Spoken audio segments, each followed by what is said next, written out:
چقدر اینجا دخترای جوون خوشگل اومدن واقعا. پسرام همه 100% معمولی. خیلی جالبه. شوخی میکنم، دست بزنید داریم میخندیم با هم. چی بگم بابا این که اصلا اینقدر خودش از اول شب گرفته به جون خودم. تو یه جوری رفتار میکنی انگار تو به من محبت کردی که اومدی اینجا.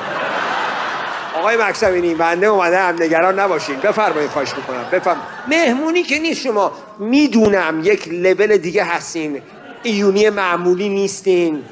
چه میدونم 50 سال اینجا زندگی، اینجا چند سال زندگی میکنین؟ چه میفهمم، از قیافش میفهمم. اینجا وایسادم بوی شنیتسل میده، از اینجا حسش میکنم. ها